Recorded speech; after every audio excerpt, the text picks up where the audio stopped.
Welcome to teaching exam study. दोस्तों, आज हम डिस्कस करेंगे रेलवे एनटीपीसी में पूछे गए 17 तारीख की जो थर्ड शिफ्ट की जो प्रश्न है, इसके 40 प्रश्नों का विश्लेषण करेंगे और सटीक उत्तर हम देखेंगे कि इसका क्या होना चाहिए। ये वीडियो आपकी रेलवे एनटीपीसी एग्ज़ाम की पूछी गई प्रश्न है और ये आने वाली परीक्षा के लिए काफ़ी इम्पोर्टेंट है। अगर आप रेलवे की अगली एग्ज़ाम आपकी है तो इसके आधार पर एनालाइज कर सकते हैं कि रेलवे किस प्रकार के प्रश्नों को पूछ रहा है। तो आइए स्टार्ट करते हैं और वीडियो को आप पूरा देखें, वीडियो आपके लिए काफ़ी लाभदायक होगी।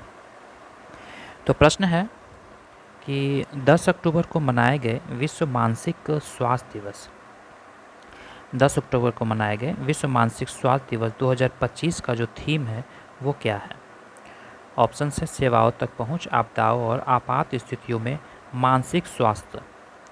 दूसरा है मानसिक स्वास्थ्य का वैश्विक प्राथमिकता बनाना, मानसिक स्वास्थ्य तथा सार्वजनिक मानवाधिकार हैं, युवाओं के लिए मानसिक स्वास्थ्य सेवाएं। तो इसका सही उत्तर हो जाएगा सेवाओं तक पहुंच, यानी आपदाओं और आपात स्थितियों में मानसिक स्वास्थ्य। यानी मानसिक स्वास्थ्य एवं सार्वभौमिक मानवाधिकार हैं और सेवाओं तक पहुंच, आपदाओं और आपात स्थितियों में मानसिक स्वास्थ्य यानी access to service mental health in catastrophes and emergencies. Next प्रश्न हम देखते हैं। सेकंड प्रश्न पूछा गया कि ताजमहल का मुख्य वास्तुकार कौन था। तो इसका ऑप्शन था उस्ताद Ahmad Lahori, second option Mir Abdul Karim, third option उस्ताद ईसा और फोर्थ ऑप्शन अमानत खान सिराजी। तो इसका सही उत्तर हो जाएंगे इसके मुख्य वास्तुकार उस्ताद अहमद लाहौरी थे। इन्हें ईसा खां के नाम से भी जाना जाता था। इसके निर्माण काल 1632 ईस्वी से 1648 ईस्वी तक हुई थी। आइए नेक्स्ट प्रश्न देखते हैं। तमिल को किस वर्ष भारत का शास्त्रीय भाषा को दर्जा दिया गया। वर्ष 2005 में, वर्ष 2004 में, वर्ष 2008 में या वर्ष 2014 में। तो तमिल भाषा को वर्ष 2004 में जो है वो भारत सरकार द्वारा पहली शास्त्रीय यानी क्लासिकल लैंग्वेज का दर्जा दिया गया। 2025 तक कुल 11 भारतीय भाषाओं को शास्त्रीय भाषाओं का दर्जा प्राप्त हुआ है। भारत सरकार ने 3 अक्टूबर 2024 को मराठी, पाली, प्राकृत, असमिया और बंगाली भाषाओं को शास्त्रीय भाषा का दर्जा दिया है। नेक्स्ट प्रश्न पूछी गई थी कि इनमें से किस स्थल का निर्माण मुख्य रूप से राष्ट्रकूट राजाओं के द्वारा किया गया है। एलोरा का कैलाश मंदिर, कोणार्क का सूर्य मंदिर, खजुराहो का मंदिर, महाबलीपुरम के रथ मंदिर। एलोरा महाराष्ट्र का प्रसिद्ध कैलाश मंदिर गुफा संख्या 16 राष्ट्रकूट वंश का वास्तुकला का सबसे उत्कृष्ट उदाहरण है। निर्माता इस भव्य मंदिर का निर्माण 8वीं शताब्दी में राष्ट्रकूट राजा कृष्ण प्रथम के द्वारा करवाया गया था। विशेषतः यह दुनिया का सबसे बड़ी एकाश्म संरचना है जिसे एक ही विशाल चट्टान के ऊपर से बनाया गया है। अगला प्रश्न है कि बिटवीन हुम was the famous battle of Wandiwash 1765। विकल्प है ब्रिटिश और मराठा के बीच में, ब्रिटिश और फ्रांसीसी के बीच में, फ्रांसीसी और पुर्तगाली के बीच में, ब्रिटिशी और डच के बीच में। तो प्रसिद्ध वांडीवास का युद्ध 22 जनवरी 1760 ईस्वी को, डेट आप याद रखेंगे, 22 जनवरी 1760 ईस्वी को अंग्रेजों और फ्रांसीसियों के बीच में लड़ा गया, यानी ब्रिटिश और फ्रांसीसी के बीच में लड़ा गया था। स्थान यह युद्ध तमिलनाडु के वंदवासी में हुआ था और नेतृत्व ब्रिटिश सेना का नेतृत्व सर आयर कूट ने किया था, जबकि फ्रांसीसी सेना का नेतृत्व काउंट डी लाली के द्वारा किया गया था। अगला प्रश्न पूछा गया था कि छत्तीसगढ़ का प्रसिद्ध राउत नाचा नृत्य मुख्य रूप से किस देवता की पूजा या भक्ति के लिए समर्पित है। ऑप्शन है भगवान राम, भगवान कृष्ण, भगवान शिव और भगवान गणेश। तो इस प्रकार के ऑप्शन आपको दिया गया था। राउत नाचा छत्तीसगढ़ का एक अत्यंत लोकप्रिय पारंपरिक नृत्य है और समुदाय यह मुख्य रूप से यादव अहीर समुदाय द्वारा किया जाता है जो खुद को भगवान कृष्ण का वंशज मानते हैं। तो यहाँ पे ऑप्शन नंबर बी सही हो जाएगा।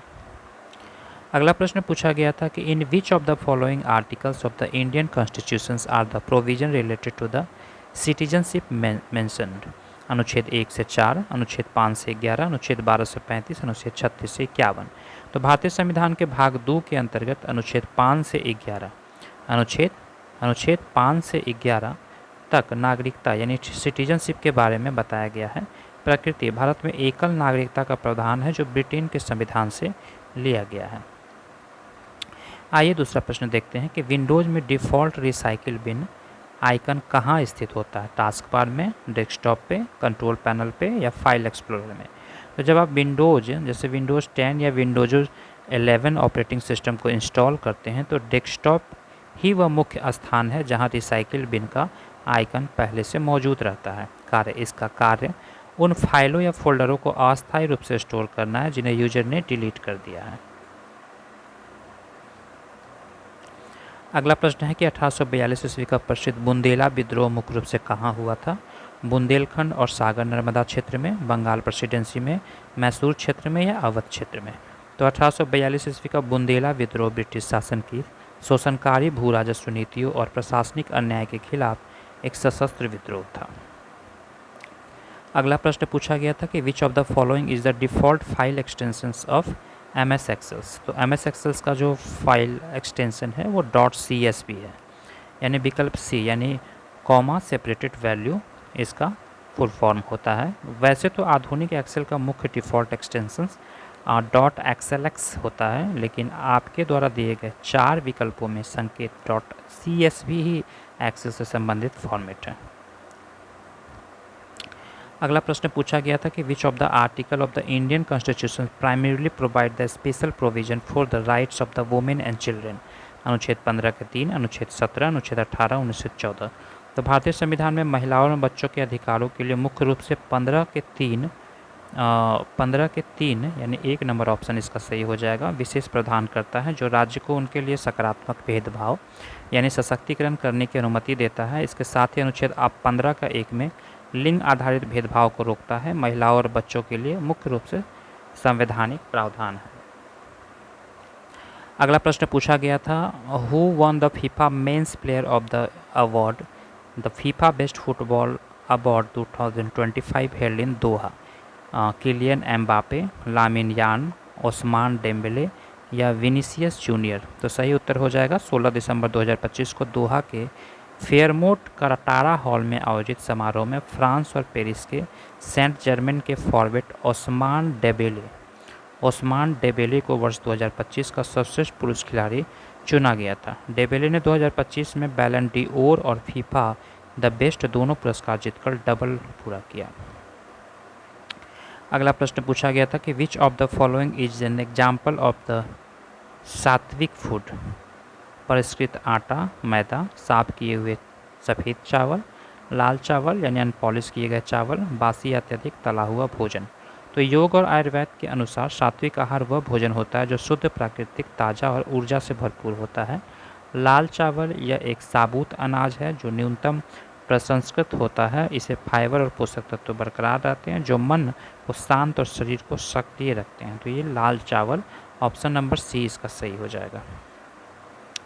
अगला प्रश्न पूछा गया था कि which scheme was launch in 2000 to reduce the rural poverty by improving the connectivity? Pradhanmantri Gramodaya योजना, प्रधानमंत्री ग्राम सड़क योजना, स्वर्ण जयंती ग्राम स्वराज योजना या अंत्योदय अन्न योजना? तो प्रधानमंत्री ग्रामीण सड़क योजना यानी PMGSY की शुरुआत 25 दिसंबर 2000 को तत्कालीन प्रधानमंत्री अटल बिहारी वाजपेयी के द्वारा किया गया था। उद्देश्य था कि इसका मुख्य लक्ष्य मैदानी इलाकों में 500 या उससे अधिक और पहाड़ी मरुस्थलीय क्षेत्रों में 250 या उससे अधिक आबादी वाले सभी असंबद्ध बसावटों को बारहमासा सड़कों से जोड़ना है।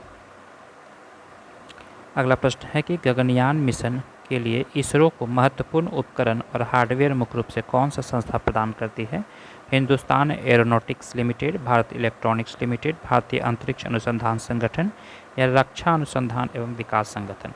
तो हिंदुस्तान एरोनॉटिक्स लिमिटेड जो है ऑप्शन नंबर ए इसका सही हो जाएगा। गगनयान मिशन के लिए इसरो का प्रमुख औद्योगिक भागीदार है। महत्वपूर्ण योगदान HAL ने गगनयान के क्रू मॉड्यूल का ढांचा और सर्विस मॉड्यूल तैयार किया। इसके अलावा HAL ने इसरो को क्रू एस्केप सिस्टम के लिए जरूरी हार्डवेयर भी सौंपे थे। अगला प्रश्न पूछा गया था कि निम्नलिखित में से कौन सी ज्वालामुखी अपनी परतदार संरचना के लिए जाना जाता है? सील्ड ज्वालामुखी, सिंडर कोन ज्वालामुखी, मिश्रित या कंपोजिट ज्वालामुखी या ज्वालामुखी कुंड? तो मिश्रित ज्वालामुखी जैसे स्टेटोस ज्वालामुखी भी कहा जाता है, अपनी विशिष्ट परतदार बनावट के लिए यह प्रसिद्ध है। अगला प्रश्न पूछा गया था कि विशेषता ये कि राजस्थान के झुंझुनू और अलवर जिले मुख्य रूप से किस खनिज उत्पादन के लिए प्रसिद्ध हैं? तो ये तांबा के लिए, कॉपर के लिए प्रसिद्ध है। अगला प्रश्न था कि किसी पदार्थ की अवस्था जैसे ठोस से द्रव में बदलने के लिए दी जाने वाली ऊष्मा क्या कहा जाता है? विशिष्ट ऊष्मा, गुप्त ऊष्मा, संवहन ऊष्मा या विकिरण ऊष्मा? तो गुप्त ऊष्मा वह ऊष्मा होता है, यानी बी नंबर ऑप्शन। किसी पदार्थ को उसकी अवस्था बदले, जैसे सिर्फ बर्फ से पानी बनने के लिए दी जाती है, लेकिन इस प्रक्रिया के दौरान पदार्थ का तापमान नहीं बदलता है। कार्य, यह ऊष्मा अणुओं के बीच आकर्षण बल का तोड़ने में खर्च होती है। अगला प्रश्न पूछा गया था कि मनीला हैम्प, जिसे अबाका भी कहा जाता है, मुख्य रूप से किस देश में पाया जाता है? ब्राज़ील, फिलीपींस, भारत या मिस्र में? तो मनीला रैम्प, जिसे अबाका के नाम से जाना जाता है, दुनिया का सबसे मजबूत प्राकृतिक फाइबर रेशा है। तो ये कौन से देश में पाया जाता है? ब्राज़ील, फिलीपींस, भारत या मिस्र? तो आप इसे कमेंट बॉक्स में अपना आंसर लिखेंगे कि आपने इसका क्या जवाब दिया था। आइए अगला प्रश्न देखते हैं कि हिमाचल प्रदेश, जम्मू कश्मीर और अधिकांश पहाड़ी हिस्से तथा मसूरी जैसे हिल स्टेशन हिमालय की किस श्रेणी के अंतर्गत आती है? तो ये लघु हिमालय के अंतर्गत आती है, जिसे हिमाचल श्रेणी भी कहा जाता है। हिमाचल श्रेणी या लघु हिमालय के क्षेत्र में आता है, महान हिमालय के दक्षिण में स्थित है।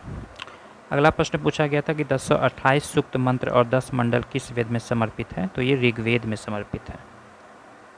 अगला प्रश्न कि भारत के संविधान के अनुच्छेद डैश संसद को कानून बनाने की अवशिष्ट शक्ति प्रदान करता है?